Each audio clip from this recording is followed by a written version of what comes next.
Evening दोस्तों, मैं महेंद्र आसीवाल स्वागत करता हूं आप सभी का आपके अपने यूट्यूब चैनल आधार एजुकेशन पर।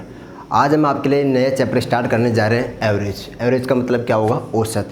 औसत होता क्या है, औसत की डेफिनेशन क्या है, औसत से कितने टाइप के क्वेश्चन हमारे पास आ सकते हैं, उन सभी क्वेश्चंस के बारे में हम यहाँ बात करने वाले हैं। तो एक बार आप क्लास को ज़्यादा से ज़्यादा शेयर कर दीजिए। मैं यहाँ पे कंप्लीट बेसिक विद ट्रिक्स आपको पूरा एवरेज पढ़ाऊंगा यहाँ पे। तो अगर मैं यहाँ से एवरेज की बात करूँ तो आज की क्लास में हम क्या क्या एवरेज के बारे में पढ़ने वाले हैं, तो पहले उसके बारे में बात कर लेते हैं कि एवरेज की क्लास में आज हम पढ़ेंगे इसकी डेफिनेशन क्या होती है, बिल्कुल बेसिक से, यानी कि इसकी परिभाषा क्या होती है, ठीक है। और उसके बाद में हम पढ़ेंगे इसी के अंदर कि डेफिनेशन क्या होती है, इसकी परिभाषा क्या होती है। उसके बाद में हम इसमें पढ़ने वाले हैं कि जो हमारे पास ये आते हैं ना प्रॉपर्टीज़ की, क्या क्या प्रॉपर्टीज़ हो सकती है इनकी, ठीक है। प्रॉपर्टीज से मतलब है कि गुण, औसत के गुण क्या क्या है, कि किसी संख्या में 2 जोड़ दिया तो औसत पे क्या प्रभाव पड़ेगा, किसी संख्या में 2 का भाग दे दिया तो औसत पे क्या प्रभाव पड़ेगा। और तीसरा आज हम पढ़ेंगे इसके ऊपर कॉन्स्टिट्यूटिव टर्म्स। कॉन्स्टिट्यूटिव टर्म्स का मतलब है यहाँ पे क्या, लगातार जो अपने पास टर्म आती है, यानी कि पद बोल सकते हो हिंदी में आप। लगातार पद आता है कि लगातार 5 संख्याओं को औसत है, लगातार 10 संख्याओं को औसत है, लगातार 5 संख्याओं को विषम संख्या दे रखी, ओड दे दिया, ओड इवन दे दिया। उन सभी प्रकार की जो भी हमारे पास आती है उनकी बात करेंगे। और लास्ट में हम आज के कुछ बेसिक छोटे छोटे 4-5 क्वेश्चन करेंगे। क्वेश्चन बनते कैसे हैं, अगर आपको ये तीनों चीज़ें ढंग से आती हैं तो आपको इसमें कोई फॉर्मूला याद रखने की ज़रूरत नहीं है। तो औसत होता क्या है, अगर औसत की बात करें तो औसत होता क्या है, जैसे कि हम क्या है घर में रोटियां खाते हैं कि मैं खाता हूँ, 4 मैंने खा ली, 5 पापा ने खा ली, 6 मम्मी ने खा ली, या भाई ने खा ली, या बहन ने खा ली। अब क्या करते हैं कि आपसे कोई पूछता है कि आप कितनी रोटियां खाते हो पर मेंबर, एक आदमी कितनी खाता है, तो हम ऐसे थोड़ी बताएंगे कि 7 खाता है वो, 6 एक खाता है, 4 एक खाता है, 2 3, ऐसे थोड़ी बताएंगे, ठीक। अब कोई डाटा जब गवर्नमेंट की तरफ से डाटा आता है या किसी भी ग्रुप, बड़े से ग्रुप को रिप्रेजेंट करना होता है, यानी रिप्रेजेंट ऑफ द ग्रुप,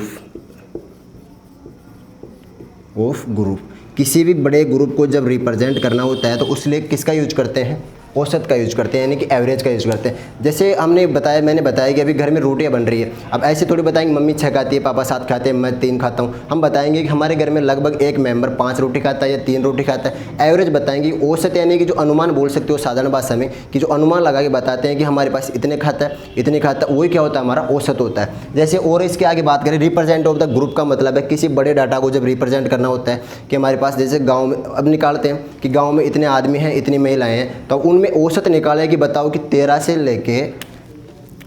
लेके 18 साल के कितने हैं। अब 13 से लेके 18 साल के अलग अलग थोड़ी निकालेंगे, क्या करेंगे कि 13 से लेके 18 तक जितने भी दे रखे हैं ना, उन सबको मिक्स कर देंगे। 13 से लेके 18 तक जितने भी कर देंगे उनको क्या कर देंगे, मिक्स कर देंगे। तो ये हमारे पास क्या बन जाएगा, ग्रुप बन जाएगा। क्या बन जाएगा, ग्रुप। अब जितने हमारे पास आए कि 10 आ गए, आदमी 20 है, 50 है, जितने भी आएंगे उन सबके क्या दे देंगे, डिवाइड दे देंगे। अब जैसे आपसे पूछा जाता है कि आपके एग्जाम में नंबर आ रहे हैं, आपसे पूछा जाता है नंबर आ रहे हैं, या आपको कोई नॉर्मली ऐसे पूछ लेता है कभी कि आप कितने घंटे पढ़ते हो, तो डेली आप मान लिया कोई बताएगा मैं 5 घंटे पढ़ता हूँ, कोई बताएगा मैं 2 घंटे पढ़ता हूँ, कोई बताएगा मैं 10 घंटे पढ़ता हूँ। तो इसका मतलब ये नहीं है कि वो डेली 10 घंटे पढ़ता है, कभी उसने 10 घंटे पढ़ाई की होगी, कभी उसने 9 भी पढ़ा होगा, कभी वो बिल्कुल भी नहीं पढ़ा होगा। लेकिन उसका जो एवरेज यानी डेली अगर निकाले 7-8 दिन का या 10 दिन का या 1 महीने का, तो डेली मिनिमम कितने घंटे पढ़ाई करता है, वो 10 घंटे पढ़ाई करता है। तो ये होता है हमारा क्या, एवरेज। एवरेज क्या होता है, बिल्कुल चीज़ है कि परिभाषा से इसको करें तो एवरेज की जो परिभाषा है हमारे पास, एवरेज की परिभाषा होती है, ये तीनों चीज़ें आज हम डिस्कस करने वाले हैं। तो पहला करेंगे हम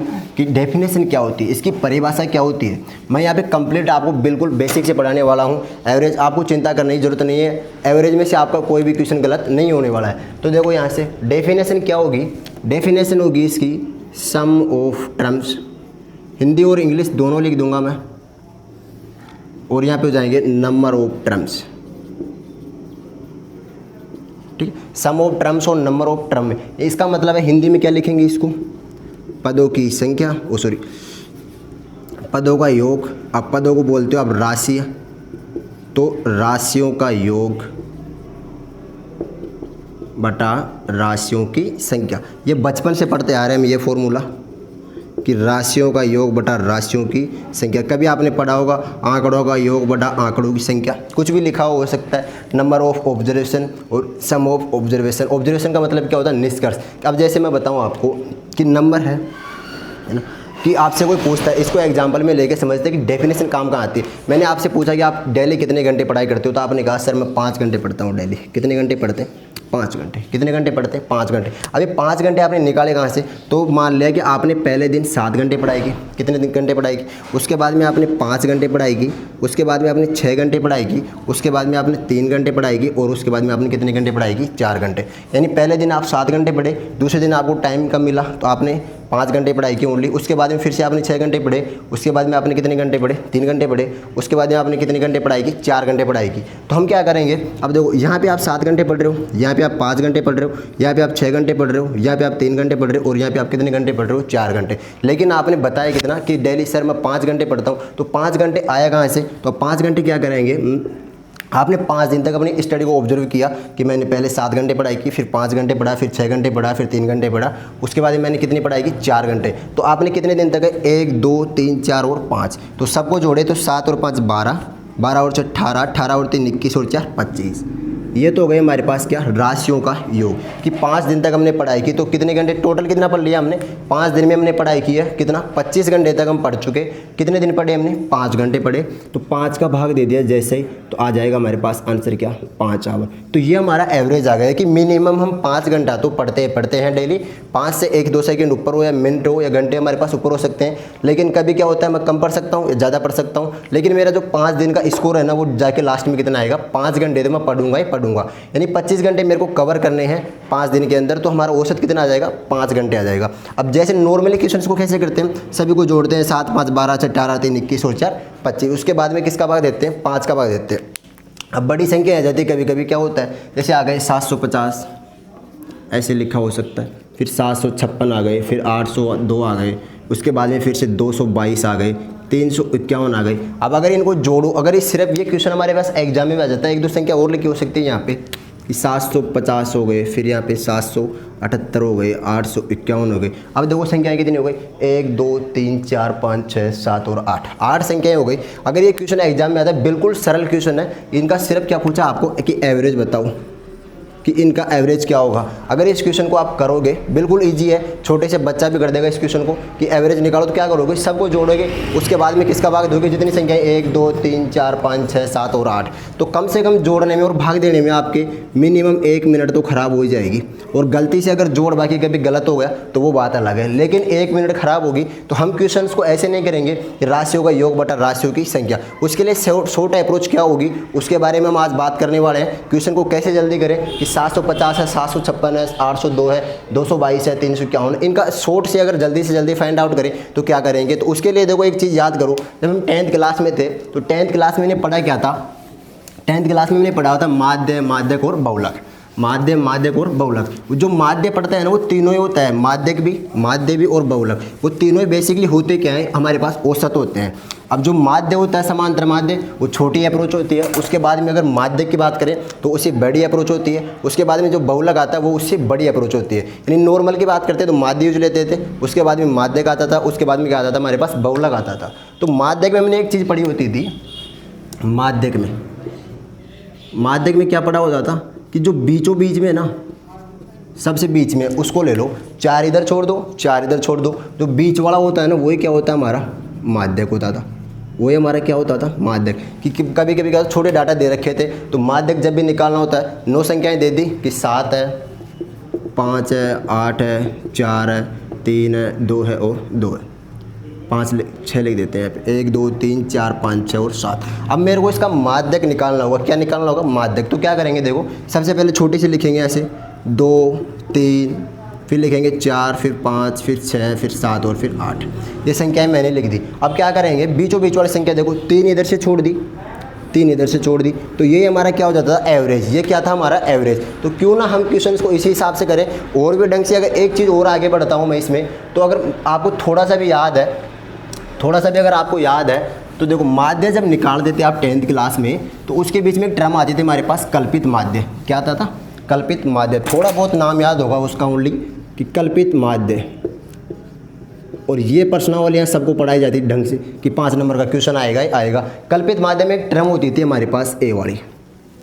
क्या होती थी? ए वाली टर्म, कि किसी को ए मान लो, कल्पित माध्य होता था। बहुत सारे यहाँ पे सारणी बढ़िया होती थी, ये सारणी बना दी, 70 है, फिर 75 है, फिर 76 है, फिर 78 है, फिर 80 है, मान लो ऐसे दे रखा होता था। तो हम क्या करते थे, किसी एक को माध्यक मान लेते थे, बीच के मान लिया, मैक्सिमम बीच वाले को मान लेते थे कि 76 को मान लिया, उसके बाद में 76 से कोई ज़्यादा है, 76 से क्या कोई कम है। अब जैसे वो जो 70 लिखा हुआ, 75 है, 76 है, 78 है और कितना है 80। अगर मेरे को इनका औसत निकालना है, क्या निकालना है, औसत, यानी कि एवरेज निकालोगे तो कैसे करोगे आप, 70 प्लस 75 प्लस 76, उसके बाद में क्या करोगे 78 और लास्ट में क्या है हमारे पास 80। इन सब को जोड़ेंगे और जो भी आएगा उसमें किसका भाग देंगे, 1 2 3 4 और 5 सबको जोड़ेंगे, उसके बाद में किसका भाग देंगे, उसमें 5 का भाग देंगे। क्यों ना हम ऐसे करें कि आपको यह भी जो भी दिख रहा है 70 75 76 78 और 80, तो आप किसी एक को माध्य मान लो कि हमारे पास कोई सा भी हो सकता है। अब एक को मैं एवरेज मान लेता हूँ, मान लिया कि मैंने 70 मान लिया, कि मैंने सोचा कि ये इन सभी संख्याओं का जो एवरेज है वो 70 के आसपास आएगा, तो मैंने इन सबको क्या मान लिया, 70 मान लिया, तो 70 तो आएगा ही। अब देखो 70 से कितना ज़्यादा है ये 0, तो यहाँ पे 0 आ गया। 70 से कितना ज़्यादा है 0, 70 से कितना ज़्यादा है 5, 70 से कितना ज़्यादा है 6, 70 से कितना ज़्यादा है 8 और 70 से कितना ज़्यादा है बेटा 10। ठीक, सबके सब ज़्यादा है, इसलिए सबके में क्या लग जाएगा हमारे पास, प्लस लग जाएगा।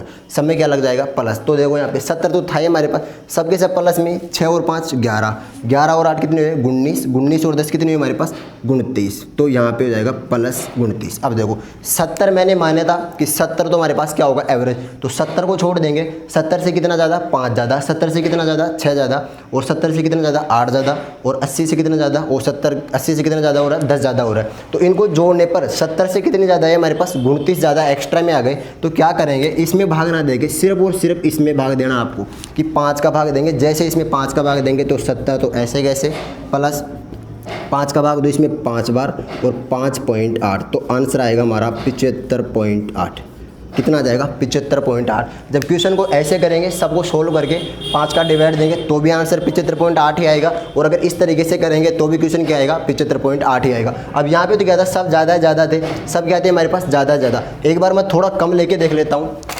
अगर आपको दिक्कत है कि सर यहाँ पे लिया, तो देखो क्या करते हैं, 70 की जगह में ऐसे करते हैं 75 ले लेते हैं इनकी बात, कितना ले ले आप अपनी मर्जी से मान सकते हो, लेकिन एक चीज़ का ध्यान रखना, इसके आसपास होना चाहिए। ये क्यों मानते हैं, कैलकुलेशन छोटी करने के लिए मानते हैं कि यहाँ पे ज़्यादा संख्याओं को जोड़ना नहीं पड़ता, और मैंने 70 ले लिया। अब मैंने मान लिया कि जो पहले है ना एवरेज माना, मैंने 75 मान लिया, पहले ही कितना मान लिया 75। मैंने सोचा कि इन सब का जो एवरेज आएगा वो 75 आएगा। तो अब देखो क्या होगा, तो ये बताओ, ये 75 से कितना कम है, माइनस का 5 कम है, तो यहाँ पे माइनस लिखूंगा।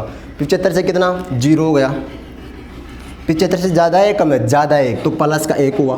75 से ज़्यादा है प्लस के 3 हुए, 75 से कितना है प्लस के 5 हुए। तो देखो माइनस का 5 और प्लस का 5 तो कैंसिल आउट हो गया, ये माइनस था और ये कितना था हमारे पास प्लस। और भी छोटा हो गया क्वेश्चन, 1 और 3 कितने हुए बेटा 4, कितने हुए 4। अब देखो 4 में भाग देना है, सिर्फ और सिर्फ किसका देना है, 1 2 3 4 और 5, 5 संख्याओं का भाग देंगे 4 में, तो आंसर आ जाएगा 75.8। 75.8। जब 4 में मैं 5 का भाग दूंगा तो हमारे पास आएगा 0.8। तो क्वेश्चंस को ऐसे करेंगे कि हमारे पास 10 संख्या दे रखे, 20 संख्या दे रखे, कोई फर्क नहीं पड़ने वाला। आप किसी भी एक को मान सकते हो, ज़्यादा बड़ा नहीं लेना, उसके आसपास ही लेना है। उसके आसपास में लेने के बाद में सबको सोल्व करो, ज़्यादा कौन सा है कम कौन सा है, जो कट रहा है उसको काट दो और बाकी जो बच गए उसमें डिवाइड देना है। लेकिन ध्यान रखना डिवाइड यहाँ मत दे देना, डिवाइड सिर्फ आपको देना का है यहीं देना है डिवाइड की। 4 बच गए, 4 में माइनस का बच गया तो भी कोई दिक्कत नहीं है। अगर हमारे पास यहाँ पे बचता माइनस का 4.4 तो माइनस में भी भाग देता तो हमारे पास आता 0.8। तो 75 में से मैं उसको माइनस कर देंगे। अगर प्लस आ रहा है तो जोड़ देना है और माइनस आ रहा है तो क्या कर देना है घटा देना है। ये तो गए हमारे पास क्वेश्चंस करने की बात कि क्वेश्चन को किस टाइप से हम करेंगे। तो इसी टाइप से क्वेश्चंस को करेंगे ज़्यादातर। जब भी अपने पास एवरेज फाइंड आउट करने का क्वेश्चन आए कि एवरेज निकालो, तो एवरेज आपको इसी से निकालना है। किसी भी एक संख्या को एवरेज मान लो, उसके बाद भी आप संख्याएँ निकाल सकते हो। जैसे मैं एक और एग्जाम्पल देखिए, अगर आपको बताऊँ कि संख्याएँ लिखी हुई है हमारे पास, बड़ी संख्या ले लेते हैं, 120 है, 122, 170 है, 70 ज़्यादा हो जाएगा थोड़ा, 130 है, उसके बाद में है 140, 128 है, 125 है, ठीक है, और 128 हो गया हमारे पास। अभी इनको मान लेते हैं 1 2 3 4 5 6, कितनी संख्या दे रखी है 6। अब इनका एवरेज निकालना है तो क्या करेंगे, इनमें से सबके आप सोचो खुद की, इनमें से बीच में से तो 125 है, 20 है, 22 है, 30 है, 40 और 28 है। तो ऐसे करते हैं तो 120 मान लो या 125 मान लो, कितना भी मान सकते हो। तो नॉर्मल वे में हम मान सकते हैं कि इनका एवरेज मैंने मान लिया 120। कितना मान लिया? 120। अब देखो 120 मान लिया, 120 से ज़्यादा है या कम है? तो आप बोलोगे सर ज़्यादा है तो प्लस का 5। ठीक है, 120 से कम है या ज़्यादा है? आप बोलोगे सर 120 ही है, तो यहाँ पे आ जाएगा बिल्कुल क्या?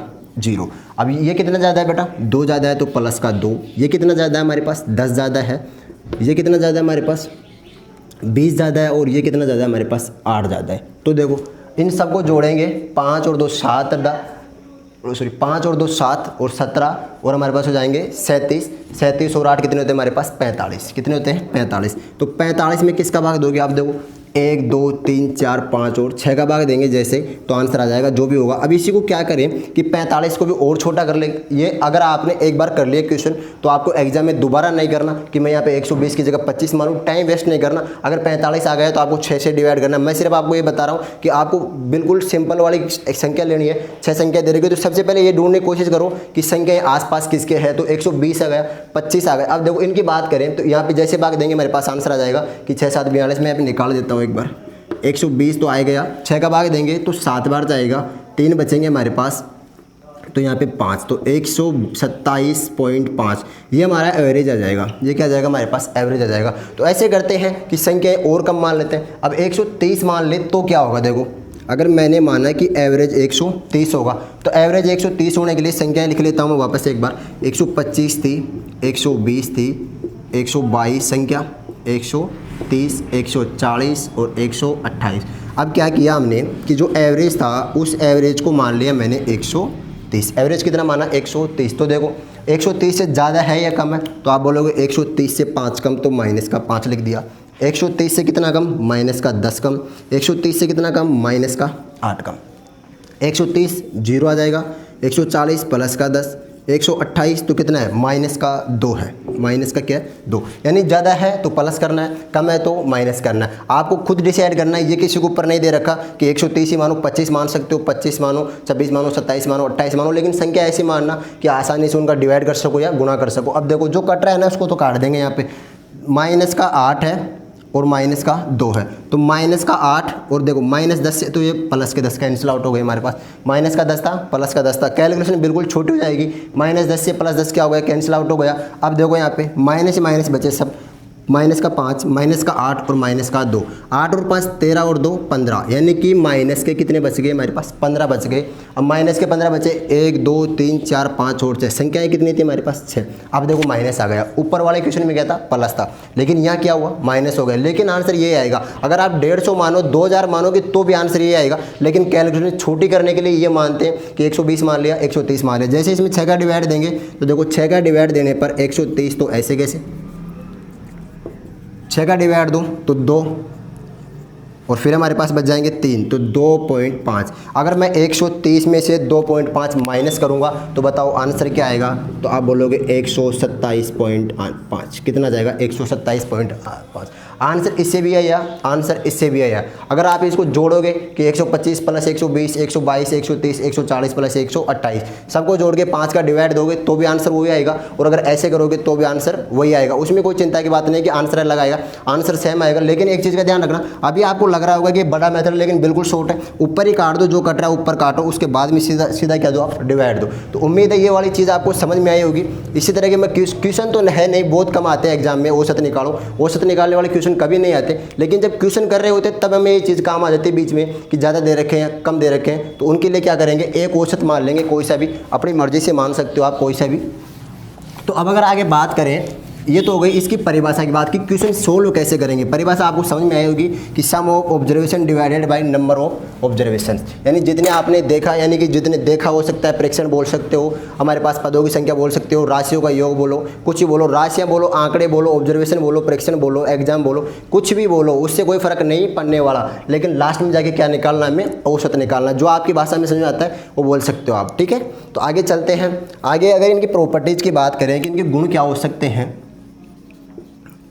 अब प्रॉपर्टीज़ को ज़्यादा नहीं लिखवा रहा मैं, सिर्फ आपको 1-2 प्रॉपर्टीज़ बता रहा हूँ। अब देखो पहले प्रॉपर्टीज़ की अगर बात करें तो मान लीजिए संख्याएँ लिखी हुई है 7 है, 5 है, 6 है, 4 है और 3 है। 7, 5, 6, 4 और 3, ये 5 संख्याएं दे रखी है। अगर इनका औसत अभी हमने निकाला था कितना आया था, 5 आया था। लेकिन क्या कर रहे हैं, अगर क्या हो इनका औसत आया हमारे पास कितना, 5, क्या हो कि मैं हर संख्या में 3 का गुणा कर दूँ, यहाँ भी 3 का गुणा कर दिया, यहाँ भी 3 का गुणा, यहाँ भी 3 का गुणा, यहाँ भी 3 का गुणा और यहाँ भी 3 का गुणा। तो देखो क्या आएगा, 7 तिया 21, 5 तिया 15, 6 तिया 18, 4 तिया 12 और 3 तिया 9। अब अगर इनका औसत निकाले तो इनका औसत क्या आएगा, देखो इनका औसत निकालने के लिए आप कुछ भी मान सकते हो, अगर नहीं मान रहे हो तो जोड़ लो। अब देखो मान रहे थे तो मान ही लेते हैं फिर से, तो ऐसे करते हैं इनका औसत मान लेते हैं कि 15 के समथिंग आएगा।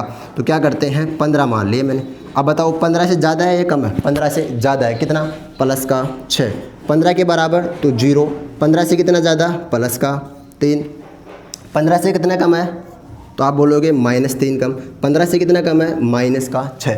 तो देखो +6 से -6 कैंसिल आउट, -3 से +3 कैंसिल आउट, कुछ भी नहीं बचा, सब क्या हो गए 0। तो कुछ भी नहीं बचा तो डिवाइड देने की जरूरत है नहीं। तो आंसर कितना आ गया हमारे पास, एवरेज कितना आया, एवरेज जो आया हमारे पास कितना आया, 15। अब एक चीज़ देखो, ऊपर इनका एवरेज कितना आ रहा था, 5, इन संख्याओं का एवरेज 5 था, लेकिन जैसे 3 से गुणा किया तो एवरेज कितना हो गया, 15 हो गया। यानी इतना लंबा क्यों करें, हम डायरेक्ट यहाँ पे अगर 3 का गुणा कर दें तो हमारा क्या आ जाएगा, औसत आ जाएगा। मैं आपको समझाना ये चाह रहा हूँ कि किसी भी संख्याएं दे रखी है, 10 दे रखी हो, 15 दे रखी हो, अगर उनके औसत में 5 का गुणा किया जाता है, 5 का भाग दिया जाता है, 5 से जोड़ा जाता है या 5 से क्या किया जाता है, माइनस किया जाता है, तो उनका जो औसत है उसी डिवाइड में हो जाएगा कि 5 से गुणा किया है तो औसत भी 5 गुना हो जाएगा, 5 का माइनस किया है तो औसत भी 5 माइनस का 5 कम हो जाएगा, अगर भाग दिया है तो 5 औसत कम किस में भाग लग जाएगा, 5 का भाग लग जाएगा। जैसे यहाँ पे मैंने 3 से गुणा किया था तो पहले औसत 5 था, लेकिन जैसे 3 से गुणा किया तो 3 को यहाँ भी गुणा कर दो ना, यहाँ करने की जरूरत क्या है, तो उसका औसत भी कितना गुना हो जाएगा, 3 गुना हो जाएगा। अगर मैं यहाँ पे 5 का भाग देता तो अगर इन सभी संख्याओं में मैं 5 का भाग दूंगा तो औसत हमारे पास 5 का भाग चला जाएगा। किसी संख्या में आप सभी संख्याओं में 1 जोड़ रहे हो, 2 जोड़ रहे हो, तो उसी अनुपात में हमारे पास क्या हो जाता है, औसत बढ़ जाता है। तो यहाँ पे मैं लिख रहा हूँ लाइन, समझाना क्या चाह रहा हूँ, देखो समझाना यह चाह रहा हूँ कि किसी संख्या में आपने गुणा किया, ठीक है, ये संख्याएं दे रखी है कि 7 है, 5 है, 3 है, 4 है और 2 है, ये संख्याएं दे रखी है, ठीक। अब इनका औसत जो भी आएगा, अगर मैं यहाँ पे क्या करता हूँ, मैं 3 से गुणा कर देता हूँ, संख्याओं में क्या करता हूँ, प्रत्येक संख्या को 3 से गुणा कर रहा हूँ, तो इनका जो एवरेज आएगा ना वो भी इस संख्या के क्या हो जाएगा, एवरेज में किसका गुणा हो जाएगा बेटा, 3 का। हमेशा ध्यान रखना, अगर प्रत्येक संख्या में 3 का गुणा कर रहे हो तो एवरेज भी 3 गुना, प्रत्येक संख्या में 2 का गुणा कर रहे हो तो एवरेज भी 2 से गुणा हो जाएगा, प्रत्येक संख्या में 10 का भाग दे रहे हो तो एवरेज में किसका भाग चला जाएगा, 10 का भाग। यहाँ पे अगर दूसरी बात करें तो 7 है, अगर 5 है, 3 है, 4 है और 2 है, मैं प्रत्येक संख्या में अगर 3 का डिवाइड दे देता हूँ, प्रत्येक संख्या में क्या करता हूँ, 3 का डिवाइड कर देता हूँ, तो इनका जो एवरेज में डिफरेंस आएगा वो होगा कि एवरेज में भी आपको किसका डिवाइड देना पड़ेगा, 3 का डिवाइड देना पड़ेगा।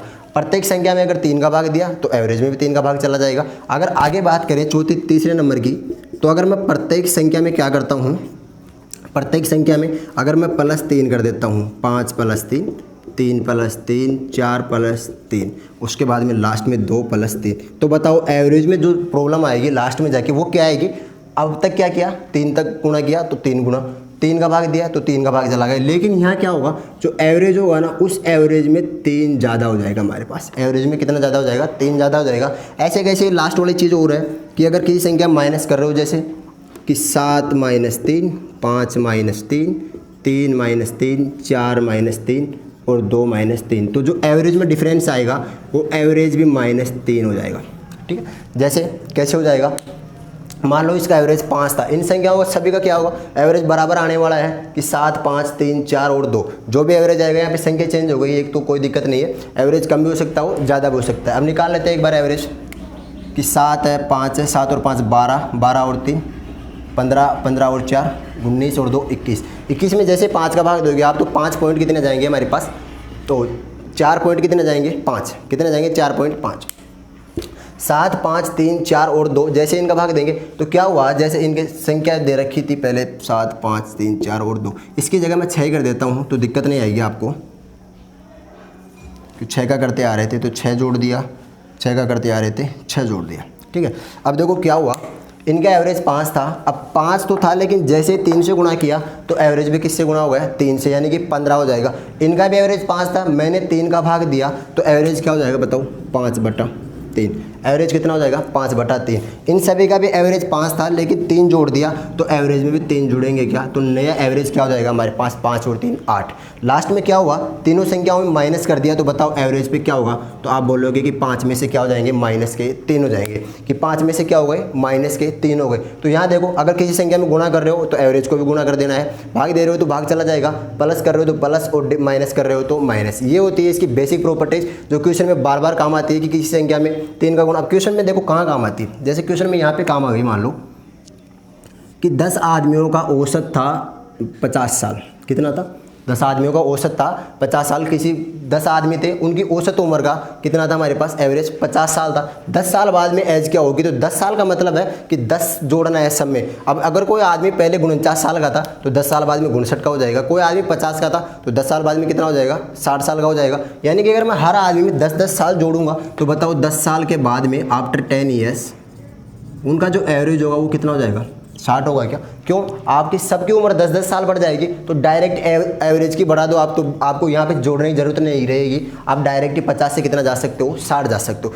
बोलता है किसी संख्या का 1 गुणा कर दिया, किसी संख्या का 2 गुणा कर दिया, तो आप डायरेक्ट एवरेज को भी 2 गुणा कर सकते हो, एवरेज को भी 3 गुणा कर सकते हो। अगर भाग दे रहा है तो भाग दे सकते हो, माइनस कर रहा है तो माइनस कर सकते हो। तो ये वाली चीज़ें हमारे पास वहाँ काम आने वाली है। अगर उसके बाद में आगे बात करें तो मैंने बताया तीसरी चीज़ की बात करेंगे कॉन्स्टिट्यूटिव टर्म्स, यानी कि लगातार जो पद आते हैं हमारे पास, कि लगातार 5 संख्या होगा, सम कितना होगा, एवरेज कितना होगा, ये सब हमारे पास आते हैं। तो उनके बारे में बात करते हैं एक बार, उसके बाद में क्वेश्चंस भी करेंगे। अब देखो आगे बात कर रहे हैं, तो देखो लगातार संख्याएं क्या होती है। लगातार का मतलब होता है 2 लिखा हुआ है तो 3 ही आएगा, 4 5 6 ऐसे संख्याएं चलती रहनी चाहिए हमारे पास। अगर संख्या 0 से स्टार्ट हो रही है तो 0 से चलाओ, माइनस से हो रही है तो माइनस से चलाओ, 50 से स्टार्ट हो रही है तो 50 60 70 80 90 100 ऐसे नहीं चलना। लगातार का मतलब है गैप नहीं होना चाहिए बिल्कुल भी, कि 50 लिखा हुआ है तो लगातार का मतलब कितना आएगा, 51 फिर 52 फिर 53, यानी ऐसे चलता जाएगा हमारे पास। इन्हें क्या बोलते हैं हम, कॉन्स्टिट्यूटिव नंबर्स बोलते हैं, यानी कि लगातार नंबर्स बोलते हैं। अब इनमें मैं आपको 2 चीज़ें बताऊँगा, एक बताऊँगा सम वाली, एक बताऊँगा विषम वाली, कि कैसे लिखते हैं। अब देखो अगर इनकी बात करें तो इसको अगर मैं x मान लूँ तो बताओ ये x+1, ये x+2, ये x+3 4। बताना क्या चाह रहा हूँ, इनमें दोनों बीच में कितना गैप है, 1 का। 2 के बाद में 3 है, तो अगर मैं x को x मानता हूँ तो ये x+1 हो गया, ये क्या हो जाएगा x+2, ये क्या हो जाएगा x+3 x+4। यानी कि अगर प्राकृत संख्याओं की बात करेंगे, किसकी बात करेंगे, प्राकृत संख्या।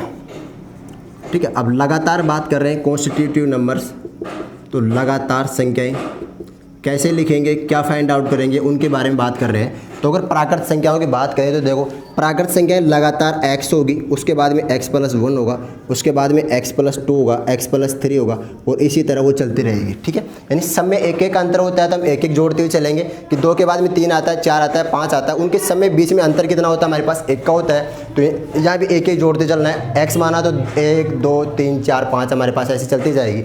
अब दूसरी अगर इसमें बात करें कि सम संख्याएँ, लगातार सम संख्याएं, तो देखो लगातार सम संख्याएं क्या होगी। अब एक बार खुद सोचो कि यहाँ पे मैंने संख्याएं लिखी, इधर लिख देता हूँ कि संख्याएं लिखी 2 4 6 और 8, बहुत 4 संख्याएं, ये हमारे पास क्या है, सम संख्याएं हैं 2 4 6 और 8। अगर देखो इसको मैं x मानता हूँ तो क्या आप इसको x+1 मान सकते हो क्या। अगर मैं x मानता हूं तो दूसरी संख्या को आप x+1 मान सकते हो क्या, तो आप कहोगे नहीं मान सकते। क्यों नहीं मान सकते, अगर मैं x की जगह मान लो 2 पुट करता हूं, अगर मैं यहाँ पे 2 और 1 कितने जाएंगे हमारे पास 3, तो ये तो हमारे पास विषम संख्या आ गई। हमें लेनी कौन सी संख्या थी, सम संख्या लेनी थी। तो जितना अंतर होता है उतना ही जोड़ना है। तो ध्यान रखो यहाँ पे कि 2 है, 2 के बाद में कितना है, प्लस का 2, 4 के बाद में है +2, 4 के बाद में है +2। तो जो सम संख्या होगी हम उसको कैसे लिखेंगे, x+2 x+3 sorry x+4 x+6, इसी अंतराल में हम लिखते रहेंगे। क्यों, सम संख्याएं जो होती है, अब देखो 2 के बाद में आती है 3, लेकिन 3 सम संख्या नहीं होती। 3 क्या होती है, विषम संख्या होती है। उसके बाद में क्या आता है 4, तो अंतर कितना हुआ 4 में और 2 में, तो 2 का अंतर हुआ। अगर 6 की और 8 की बात करें तो 2 का अंतर हुआ। 10 की और 12 की बात करें तो कितने का अंतर हुआ, 2 का अंतर हुआ। ध्यान रखना मैं ये क्यों लिख रहा हूँ कि 2 का अंतर। यहाँ पे हम बात कर रहे हैं सिर्फ और सिर्फ लगातार संख्याओं की, कि 2 लिखा हुआ है तो 3 4 5। अब लगातार संख्या प्राकृत संख्या दे रखी है, 1 से स्टार्ट हो रही है तो चलता जाएगा। लेकिन क्या है, अगर सम संख्या आ गई तो सम संख्या आपको पता है 2 होती है, 4 होती है, 6 होती है। यानी वह संख्या है जिसमें 2 का भाग जाता है, वो संख्या कौन सी होती है, सम संख्याएं होती है। तो इनमें अंतर कितने का होता है, 2 का होता है। तो हम यहाँ पे लिखेंगे कि x+2 +4 +6। हमेशा ध्यान रखना ये चीज़। अगर विषम संख्या की बात करें, किसकी बात करें, विषम संख्या की बात करें, तो देखो विषम संख्याएं भी क्या होती है, लगातार विषम संख्याएं। तो यहाँ पे ऐसे करते हैं कि मैंने 2, 4, 6 और 8 रहेगा, तो 2, 4 और 6 और 8 की जगह अगर मैं ये लिख दूँ 3, 5, 7, 9, 4 संख्याएं बहुत है। अब यहाँ देखो अगर मैं इसको x मानता हूँ तो क्या इसको x+1 मान सकते हो क्या? नहीं मान सकते। क्यों नहीं मान सकते? इन दोनों के बीच में अंतर कितने का है? 2 का। इन दोनों के बीच में अंतर कितने का है? 2 का। इन दोनों के बीच में अंतर कितने का है? 2 का। तो एक चीज़ आपके दिमाग में शायद फिट हो गई होगी कि अगर लगातार प्राकृत संख्याएं दे रखी हो तो मान सकते हो x, x+1, x+2, x+3, x+4। लेकिन अगर बात कर दे ओड की या इवन की, ओड और इवन से मतलब यहाँ पे ये है कि ओड का मतलब तो होता है क्या? विषम संख्याएं। इवन का मतलब क्या होता है? सम संख्याएं। ओड और इवन की बात करेंगे तो हमेशा 2 का अंतर लेना है। x हो गया, x+2 हो गया, x+4 हो गया, x+6 हो गया। तो हम क्या करेंगे, सम व विषम के लिए सेम पैटर्न है कि इसको भी लिखेंगे ऐसे कि ऐसे। ठीक है। अब देखो ये काम कहाँ आते हैं, जैसे दे दिया कि लगातार 5 विषम संख्याओं का औसत 10 है, लगातार 5 विषम संख्याओं का औसत कितना है? 10। तो हम ऐसे नहीं मान सकते कि x, x+1, x+2, x+3, फिर क्या मानना पड़ेगा हमें? x, x+2, x+4, x+6। अब कैसे करेंगे क्वेश्चन? मैं एक एक क्वेश्चन इनके तीनों के आपको करवा रहा हूँ, उसके बाद में आगे बात करते हैं कि अगर प्राकृत संख्याएं दे रखी हो लगातार तो उनका एवरेज कैसे निकालते हैं। एवरेज के सूत्रों की बात करेंगे, उसके पहले मैं इन तीनों के बारे में आपको जो बताया था उसके एक एक क्वेश्चन मैं करवा देता हूँ कि कैसे काम आएंगे ये चीज़ें। ठीक है। अब सीट वाले क्वेश्चन मैं भी नहीं करवा रहा, सिर्फ मैं अभी आपको समझा रहा हूँ एग्जांपल। तो पहला क्वेश्चन है, माना कि लगातार कि 5 लगातार प्राकृत संख्याओं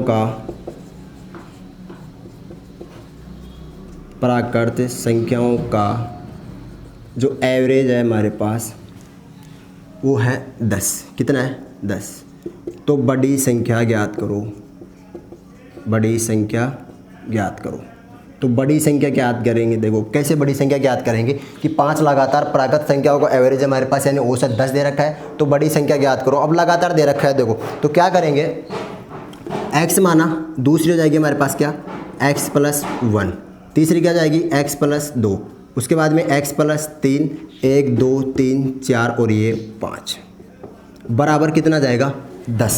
एवरेज कितना दे रखा है? 10। अब एक चीज़ बताओ, इसका भी 10 है, इसका भी 10 है, इसका भी 10 है और इसका भी कितना है? 10। तो हमने सम वाला जो फॉर्मूला पढ़ा था एवरेज वाला, एवरेज बराबर हमारे पास क्या होता है? एवरेज बराबर हमारे पास होता है, इधर लिख लेते हैं, एवरेज बराबर होता है क्या? सम बटा नंबर, यानी कि औसत बराबर होता है क्या? योग बटा संख्या। कितनी संख्याएं दे रखी है? अगर 10 संख्याएं दे रखी है तो 10 का भाग दे दो, और अगर 5 संख्या दे रखी है तो 5 का भाग। तो यहाँ से देखो अगर औसत दे दिया और कभी संख्या दे दी तो क्या आप योग निकाल सकते हो क्या? अगर योग निकालना, अब यहाँ पे योग की जरूरत पड़ रही है, क्यों? इन सब का योग करने पर हमारे पास कितना आएगा? तो देखो अगर 5 संख्याओं लगातार प्राकृत संख्याओं का एवरेज अगर 10 है तो बताओ अगर हर एक 10 संख्या है तो यहाँ से अगर मैं पुट करूँ एवरेज 5 है तो योग बराबर हमारे पास सूत्र क्या हो सकता है? एवरेज गुणा नंबर। एवरेज गुणा क्या हो जाएगा? नंबर। कैसे आया? अगर यहाँ पे इसका पक्षांतरण करेंगे तो बेटा इधर जाके किस में हो जाएगा? गुणा में हो जाएगा। यानी अगर 5 लगातार लगातार से जरूरी नहीं है, कोई सी भी संख्या दे रखी हो, अगर उनका योग निकालना है तो क्या करेंगे? एवरेज को गुणा कर देंगे किससे? संख्या से। क्यों? अगर 5 लगातार संख्याओं का औसत हमारे पास 10 है तो बताओ टोटल कितनी होगी? वो 50 होगी। तो यहाँ पे क्या मैं 50 लिख सकता हूँ क्या लिख सकते हैं? 50। जब भी हमें योग निकालना होगा तो हम एवरेज को गुणा करेंगे किससे? संख्याओं से। यानी राशियों की संख्या को किससे गुणा करेंगे? हम एवरेज से गुणा करेंगे तो हमारे पास क्या आ जाएगा? उनका योग आ जाएगा। कहाँ से आया? यहाँ से आया कि एवरेज बराबर होता है योग बटा संख्या। जब हमें योग निकालना होगा तो संख्या पक्षांतरण होकर इधर चली जाएगी, तो औसत किससे गुणा हो जाएगा बेटा? नंबर ऑफ, यानी कि नंबर ऑफ टर्म, यानी आप बोल सकते हो कि राशियों की संख्या से गुणा हो जाएगा। तो हमारे पास क्या आया? 50 आया। इसको इतना लंबा नहीं करेंगे, सिर्फ हम समझ रहे हैं। अब देखो 1, 2, 3, 4, 5, तो 5 तो x हो गए और यहाँ पे संख्या कितनी हुई? 1 + 3, 3, 6 और 4 10 बराबर कितना हुआ? 50। बराबर कितना हुआ? 50। समझाना क्या चाह रहा हूँ मैं, अभी थोड़ी देर में पता लग जाएगा।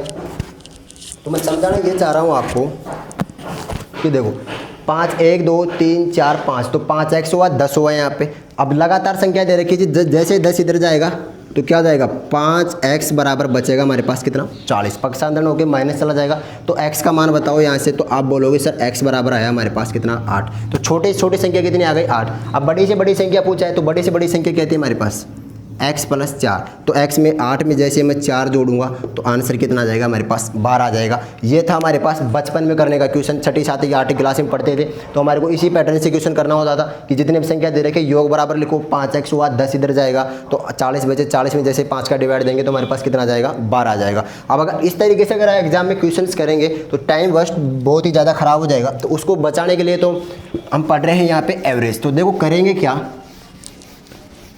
अगर 5 संख्याएं दे रखी है, मैंने बताया अभी आपको कि अगर प्राकृत संख्याएं दे रखी है, सिर्फ क्या दे रखी है प्राकृत संख्याएं, तो सभी संख्याओं में अंतर कितने का होता है, एक एक का अंतर होता है। कितने का अंतर होता है बेटा, एक एक का। तो 5 अगर संख्याएं दे रखी है, औसत हमारे पास कितना है 10 है। तो बताओ 5 संख्याओं में ऐसे लेके यहाँ तक, अगर पहली संख्या जैसे 2 है, 4 है, 6 है, 8 है और 10 है, यहाँ से लेके सॉरी विषम संख्याएं आ गई 3 4 5 और ये 6, यहाँ से लेके यहाँ तक अंतर कितना हुआ, तो आप बोलोगे सर 1 का 2 का 3 का और 4 का। कितने का अंतर हो गया हमारे पास, 4 का अंतर हो गया। तो क्यों ना हम 4 इधर से ही कम कर दें। क्या हुआ कि क्यों ना हम 4 इधर से ही कम कर दें। तो 4 कम कैसे करेंगे, देखो कि 5 अगर लगातार सम संख्याओं का औसत हमारे पास कितना था 10 था, तो ये भी 10 ये भी 10 ये भी 10, तो लिखो ना एक बार 10 10 10 10 10, यानी इस प्रकार से संख्याएं होगी। तो यहाँ पे ये संख्या बड़ी होगी और यहाँ पे ये क्या होगा, ये संख्या क्या होगी हमारे पास छोटी होगी। तो देखो इसको करेंगे कैसे कि 10 संख्या है तो आप लिखो ना 10, तो यहाँ लिखा, बीचों बीच में क्या लिखा 10 लिखा। अब 10 के बाद में क्या आएगा बेटा 11 आएगा, उसके बाद में क्या आएगा 12 आएगा। अगर एक इधर चल रहे हो तो -9 आएगा और कितना आएगा 8 आएगा। देखो क्या किया हमने कि उनका औसत 10 दे रखा था तो मैंने यहाँ पे कितना लिख दिया, ओनली 10 लिखा और कुछ भी नहीं किया। अब 5 संख्या दे रखी है तो क्या करोगे आप, 2 इधर चलो और 2 इधर चलो। अब देखो 8 9 10 11 और 12, तो बताओ कितना हुआ, बड़ी से बड़ी संख्या कितनी हुई हमारे पास 12 हो गई। कितनी हो गई, बड़ी से बड़ी संख्या 12 और छोटी से छोटी संख्या कितनी हो गई हमारे पास 8 हो गई। इस तरह से हमें क्वेश्चंस करने हैं। अगर 50 संख्या आ जाए तो भी ऐसे ही करना है, उधर चलते जाओ और इधर चलते जाओ। अगर ये भी नहीं लिखना होता तो क्या करेंगे, देखो इधर ये भी छोड़ देते हैं कि अगर 10 औसत है, कितना औसत है 10। अब अगर 5 संख्याएं लगातार दे रखी थी, उसमें से एक संख्या मैंने लिख ली, एक संख्या लिख ली, तो बताओ संख्या कितनी बची हमारे पास, कितनी बची संख्याएं 4 बची। तो 4 में क्या होगा, 2 संख्याएं इधर होगी और 10 संख्याएं इधर होगी। तो 4 में ऐसे करो आप, यहाँ पे क्या जोड़ दो 2, तो आंसर कितना आ जाएगा हमारे पास 12 आ जाएगा। उम्मीद है आपको समझ में आया होगा। करना कैसे, बिल्कुल ईजी है कि जो भी औसत दे रखा है उसको बीच में लिखो, आगे जाना है तो आगे और पीछे जाना है तो पीछे आओ। कि 10 है, अब बताओ 2 संख्या इधर लिखोगे और 2 संख्याएं इधर लिखोगे तो कितना। देखो औसत का मतलब होता है क्या, औसत का मतलब होता है जो बिल्कुल बीचों बीच में होता है। तो बीचों बीच में क्या मान लिया मैंने 10 मान लिया। अब 2 क्यों जोड़ा, क्योंकि 2 संख्याएं इधर लिखेंगे और 2 संख्याएं इधर लिखेंगे तो आंसर हमारे पास कितना आ जाएगा 12 आ जाएगा। इसी टाइप का एक और क्वेश्चन करते हैं हम तो और अच्छे से समझ में आएगा कि 5 लगातार प्राकृत संख्याओं की जगह ऐसे कर देते हैं, आपकी बार सम संख्या दे देते हैं। क्या दे देते हैं, सम संख्याओं का जो एवरेज है इसको भी बढ़ा देते हैं। कि सम संख्याओं का जो एवरेज है वो हमारे पास है कितना 78। कितना है 78। 5 लगातार सम संख्याओं का एवरेज हमारे पास 78 है। तो बड़ी संख्या की जगह ऐसे करते हैं, आपकी बार छोटी संख्या लिख लेते हैं कि छोटी संख्या क्या होगी। 5 लगातार सम संख्याओं का औसत जो है 78 है। छोटी से छोटी संख्या ज्ञात करनी है तो छोटी से छोटी क्या करेंगे, देखो अब 78 यहाँ पे लिखूंगा मैं, 78 कहाँ लिखूंगा यहाँ पे। अब 5 संख्याओं में से एक संख्या मैंने लिख ली तो बताओ इधर कितनी संख्याएं बची, 2 संख्याएं बची और इधर भी कितनी संख्याएं बची, 2 संख्याएं बची। अगर 78 बीच में लिख लिया तो टोटल हमारे पास कितनी संख्याएं थी, 5 संख्याएं थी। तो 2 संख्याएं इधर बची और 2 संख्याएं इधर बची। तो बताओ 78 में अंतर कितना होता है, देखो सम संख्याओं में अंतर कितने का होता है, 2 का अंतर होता है। तो जब प्राकृत संख्या आएगी तो 1 जोड़ेंगे और अगर विषम संख्या आ गई या सम संख्या आएगी तो कितने जोड़ेंगे 2। तो बताओ अगर एक संख्या में 2 का अंतर है तो 2 संख्याओं में कितने का अंतर होगा बेटा, 4 का अंतर होगा। कितने का अंतर होगा, 4 का। तो जैसे 78 में से 4 माइनस करेंगे आंसर हो जाएगा हमारे पास कितना 74। कितना हो जाएगा 74। अगर इधर चले तो 4 जोड़ देंगे तो 78 और 4 कितने हो जाएंगे बेटा 82। यानी बड़ी संख्या की पूछेगा तो 82 और अगर छोटी संख्या पूछेगा तो कितना आ जाएगा हमारे पास 74 आ जाएगा। बिल्कुल ईजी है। 78 को बीच में लिखना है। टोटल 5 संख्याएं दे रखी थी तो 2 संख्याएं इधर होगी और 2 संख्याएं इधर होगी। बीच में लिखते हैं इसको हमेशा। तो 2 संख्याएं देखो, एक संख्या में अंतर कितने का है। अगर यहाँ पे सम की जगह ऐसे होता प्राकृत संख्या तो लास्ट में मैंने सिर्फ 2 माइनस किए थे। 4 माइनस क्यों किए, क्योंकि जो विषम संख्याएं होती है उसमें अंतर कितने का होता है, 2 का होता है। यानी हमेशा ऐसे लिखते हैं इसको x + 2 x + 4। तो जितने का अंतर होता है ना बेटा उतने ही माइनस करके लिखते हैं। अब 2 संख्याएं थी, एक संख्या में अंतर कितने का, 2 का। तो 2 संख्याओं में अंतर कितने हो जाएगा, 4 का। अगर आगे बढ़ने की बात करेंगे तो 78 में 4 जोड़ा जोड़ा तो कितनी आई बड़ी संख्या 82 आई। अगर पीछे की बात करेगा तो 78 में से 4 माइनस करने पर हमारे पास आंसर कितने आए 74 आए। उम्मीद है आपको बिल्कुल पैटर्न समझ में आया होगा। फिर भी नहीं आ रहा तो कमेंट करके बताइए, अगले इसको मैं वापस समझा दूंगा। अगर आप बात करें सम संख्याओं की जगह विषम संख्याओं की बात करें और बड़ी संख्या ले लेते हैं। आप बोल रहे हो सर 5 ही लगातार ले रहे हैं तो 15-20 लगातार ले लेते हैं। अगर 15 संख्याएं लगातार ले ली तो देखो क्या होगा। अब मैंने ले ली कि 15 जो लगातार संख्याएं है हमारे पास, 15 लगातार संख्याओं का लगातार विषम संख्याएं ले ली। कौन सी ले ली?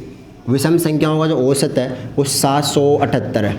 कितना है? 778। 15 लगातार विषम संख्याओं का औसत कितना है? 778। एक बार मैं इसको थोड़ा 75 कर देता हूँ। क्यों कर रहा हूँ वो मैं समझा देता हूँ। 78 करने पर क्या होगा और 75 करने पर क्या होगा उसका भी मैं समझा दूँ। पहले इसको 775 से करते हैं, उसके बाद में इसको किससे करते हैं? 778 से। ध्यान रखना 778 में और 75 में डिफरेंस होता है। क्या होता है क्वेश्चन करेंगे तो अच्छे से समझ में आएगा। 15 लगातार विषम संख्याओं का अगर औसत दे रखा है 775, ये एवरेज हमारा, तो बताओ छोटी से छोटी संख्या क्या होगी या बड़ी से बड़ी संख्या क्या होगी? छोटी व बड़ी दोनों ही संख्याओं की बात कर लेते हैं कि बड़ी संख्या तो क्या होगी और छोटी संख्या क्या होगी। तो हमें करना क्या है, सबसे पहले इसको लिखना है बीच में 775। अब देखो क्या हुआ, 15 संख्याएं थी, एक हमने लिख ली तो 7 संख्याएं तो इधर बचेगी और 7 संख्याएं क्या बचेगी? इधर बचेगी। 7 दोनों साइड हमारे पास क्या बच गई? संख्याएं। 775 को बीच में लिखा तो 7 संख्याएं इधर बची और 7 संख्याएं इधर बची। यहाँ तक कोई क्लियर, किसी को दिक्कत है?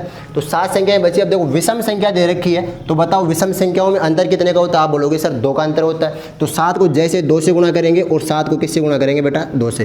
तो 7 दूनी कितना हुआ हमारे पास? 14 और 7 दूनी हमारे पास कितना हुआ? 14। अगर बड़ी संख्या की बात करेंगे तो 75 में अगर मैं 14 जोड़ दूंगा यहाँ पे तो आंसर आ जाएगा। और यहाँ पे अगर इसकी बात करेंगे तो इसमें से क्या कर देंगे? 14 माइनस कर देंगे। तो देखो जोड़ते हैं 9 और ये 8 कितना हुआ? 89, 89 हो गया। इसमें से अगर माइनस करेंगे 700 तो लिखना है भूल गया, 789 कितना हुआ? 789 हमारे पास बड़ी संख्या हुई। अगर छोटी संख्या की बात करेगा तो 775 में से कितना माइनस कर दोगे आप? 14 माइनस कर दोगे तो हमारे पास बच जाएगा 771। कितना बचा?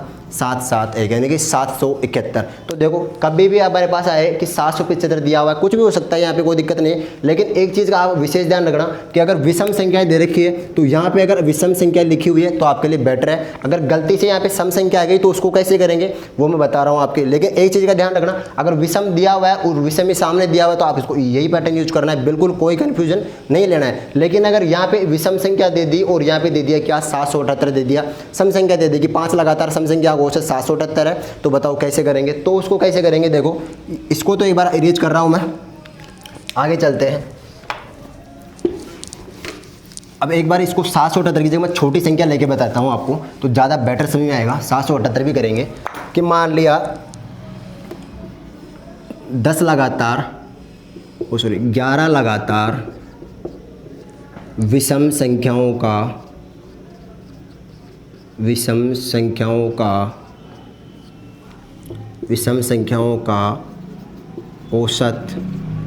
औसत दे दिया, मान लिया कि 50 दे दिया। कितना दे दिया बेटा? 50। कि 11 लगातार विषम संख्याओं का औसत हमारे पास 50 है, तो बताइए छोटी संख्या क्या होगी और बड़ी संख्या क्या होगी। अब एक चीज़ देखो यहाँ पे क्या प्रॉब्लम है कि लगातार विषम संख्याएं दी हुई है और औसत दिया हुआ है जो वो क्या हमारे पास सम संख्या है। ये वाली कौन सी संख्या है? सम। अगर आप 50 को बीच में लिखते हो, 50 को क्या करते हो? बीच में लिखते हो, तो अब आगे इधर भी नहीं जा सकते और इधर भी नहीं जा सकते। क्यों? 50 तो हमारे पास विषम संख्या होती ही नहीं है, 50 तो हमारे पास क्या होती है? सम संख्या होती है। तो अब क्या करेंगे देखो ना, तो अब देखो 11 संख्याएं थी हमारे पास, संख्या कितनी थी? 11। तो क्या हुआ, अब ना तो आप इधर जा सकते हो कि मैं इधर जाऊँ और ना ही आप क्या हुआ इधर जा सकते हो। तो अब करेंगे कैसे? तो 11 संख्याएं बची हुई है तो क्या करें, इसके पीछे आते हैं जस्ट, तो बच्चा क्या 49 तो क्या होता है हमारे पास? विषम संख्या होती है। इसके जस्ट आगे जाते हैं तो बताओ कितना हुआ?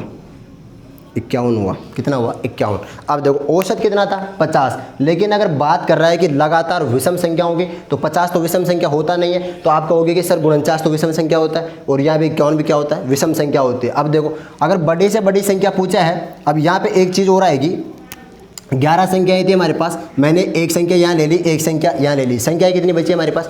9 संख्याएं बची। तो क्वेश्चन में दिया होगा उसकी दिक्कत नहीं है। अगर 9 संख्याएं बची है तो यहाँ पे 4 ले सकते हो और यहाँ पे कितने ले सकते हो? 5 ले सकते हो। जरूरी नहीं है कि हमारे पास 5 इधर लो या 4 इधर लो, ऑप्शन के ऊपर देख के कर सकते हो, या क्वेश्चन में दिया हुआ होगा कि 4 संख्याएं इधर से या 4 संख्याएं इधर से। तो देखो 4 और कितने बचे हमारे पास 9। अगर बड़ी संख्या की बात कर रहा है तो 4 में 2 का गुणा करेंगे तो 4 को जैसे ही 2 से गुणा किया तो 8 आएगा, और 51 में 8 जोड़ेंगे तो कितना आ जाएगा बेटा 59। बड़ी से बड़ी संख्या कौन सी होगी 59 होगी। अगर इधर 5 संख्याएं होगी तो बताओ क्या करोगे आप, 10 जोड़ोगे तो आंसर कितना आ जाएगा 61 आ जाएगा। टेंशन मतलब ऑप्शन में या तो 59 मिलेगा या 61 मिलेगा, दोनों कभी एक साथ नहीं मिलेंगे। और जितना हो सकता है यहाँ पे 11 की जगह आपको हमेशा 10 मिलेगा, 12 मिलेगा या 14 मिलेगा। मैंने उससे आगे वाली चीज़ बता दी आपको ज़्यादा कि 50 दे रखा है, तो अगर यहाँ पे विषम संख्या नहीं है तो करना कैसे है, ये विषम नहीं है इसकी एक आगे चलो, इसके एक पीछे आओ, तो ये दोनों विषम संख्याएं हैं क्या हमारे पास। तो आप बोलोगे सर ये दोनों विषम संख्याएं हैं, तो क्या करेंगे 4 है तो 4 दूनी 8 और जो से जोड़ेंगे कितना आ जाएगा 59। अगर पीछे की बात करेंगे तो 8 माइनस कर देंगे एक बार, तो 8 जैसे माइनस किया तो आंसर आ जाएगा हमारा कितना 41। अब कभी होता है इधर 5 संख्याएं की जगह 4 संख्याएं दे रखी है, तो एक बार आंसर आ सकता है कितना 43। कितना आ सकता है 43। अब उम्मीद है आपको ये वाली क्लास बिल्कुल समझ में आई होगी। अब मैं इसके एक क्वेश्चन करवा रहा हूँ आपको, ये जब भी आएंगे हमारे पास लगातार चीज़ें हमारे पास ऐसे आएगी, तो क्वेश्चन ऐसे के ऐसे ही करना है, और आप उसकी चिंता मत लो कि लगातार विषम संख्याओं का औसत क्या होता है, उसके मैं 3 फॉर्मूले आपको लिखवा दूंगा, आप डायरेक्ट निकाल सकते हो। लेकिन कभी क्वेश्चन ऐसे आता है कि लगातार 11 यहाँ पे संख्या दे देती है, 11 संख्याओं 50 संख्याएं 15 संख्याएं, तो करना कैसे, ऐसे ही करना, उसको बीचों बीच में एक संख्या को मानना है, उसके बाद में आगे उधर जाना है और उतना उतना क्या करना है पीछे जाना है। अब आगे चलते हैं और एक क्वेश्चन और कर लेते हैं। इसी तरह का क्वेश्चन है।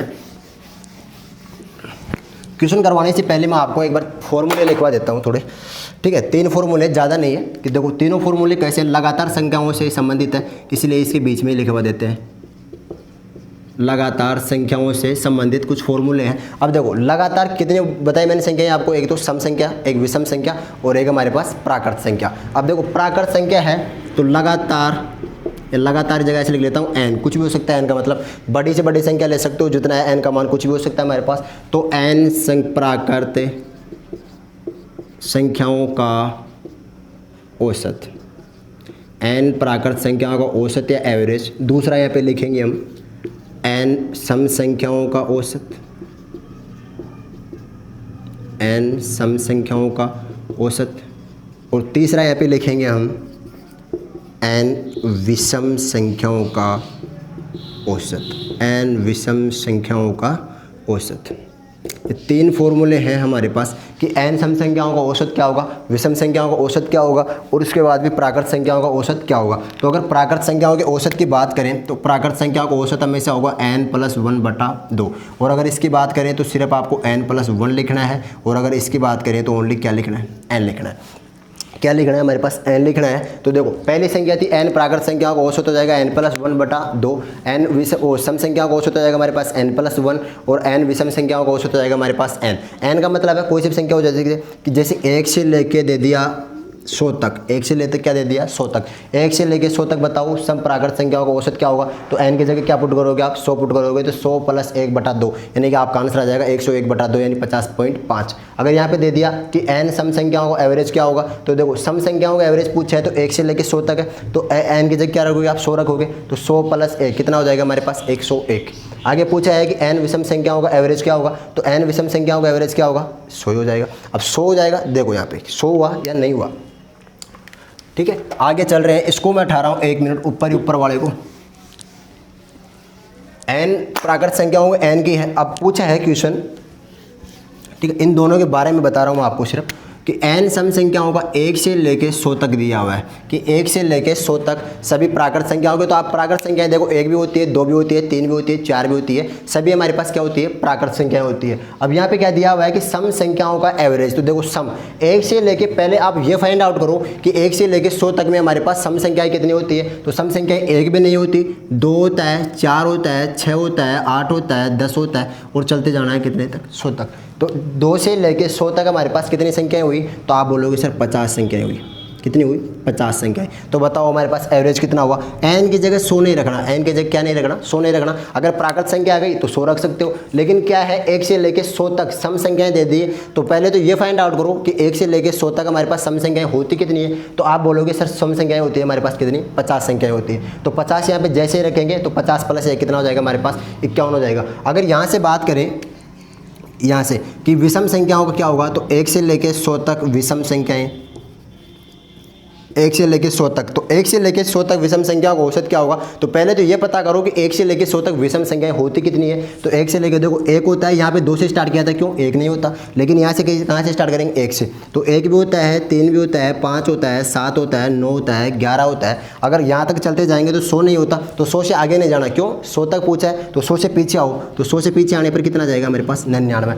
यहाँ से स्टार्ट 100 से 2 से हुआ था, खत्म कहाँ हो रहा था? 100 पे। यहाँ पे स्टार्ट 1 से हो गए, लेकिन खत्म कहाँ पे हो रहा है? 99 पे हो रहा है। तो बताओ कितनी संख्या हो गई हमारे पास? 50 संख्या हो गई। अभी 50 संख्याएं कैसे आई? अगर इसमें भी किसी को दिक्कत है तो आप यहाँ पे 2 का डिवाइड दे सकते हो डायरेक्ट, जब भी हमारे पास क्या पूछा है? सम संख्याएं पूछा है। और अगर विषम संख्याएं पूछा है तो यहाँ पे भी आपको क्या करना है? 2 का डिवाइड देना है, लेकिन स्टार्ट यहाँ से होना चाहिए, 1 से होना चाहिए। अगर 2 से 4 से 5 से 6 से हो गया तो उसके बारे में भी हम डिस्कस करेंगे। तो यहाँ पे 50 हो गए, तो यहाँ पे बताओ औसत क्या होगा? सिर्फ और सिर्फ 50। जोड़ना नहीं है अब की बार क्या नहीं करना? जोड़ना नहीं है। यहाँ पे जोड़ा था n+1 होगा, यहाँ पे सिर्फ फॉर्मूला क्या है हमारे पास? n है। तो अगर विषम संख्याएं पूछी है तो n होगा, अगर सम संख्याएं पूछी है तो n+1 होगा। लेकिन ऐसे नहीं है 1 से लेकर 100 तक तो n का मान आप 100 रखोगे। पहले आपको ये पता करना है कि 1 से लेकर 100 तक विषम संख्याएं कितनी होती है। तो आप बोलोगे सर विषम संख्याएं 50 होती है, और सम संख्याएं भी कितनी होती है हमारे पास? 50 होती है। तो सम संख्याओं के लिए 1 जोड़ देंगे और विषम संख्याओं के लिए उसको ऐसे कैसे लिख देंगे। अगर प्राकृत संख्याओं के बारे में पूछा है तो n+1 बटा क्या लिखेंगे? 2 लिखेंगे। उसमें आपको कुछ भी फाइंड आउट करने की जरूरत नहीं है।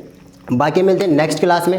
वीडियो को ज़्यादा से ज़्यादा शेयर करिए। आप क्लास को आपको पूरा यहाँ पे सब कुछ प्रोवाइड करवाया जाएगा, उसकी आपको बिल्कुल भी फिक्र करने की ज़रूरत नहीं है। थैंक यू, धन्यवाद।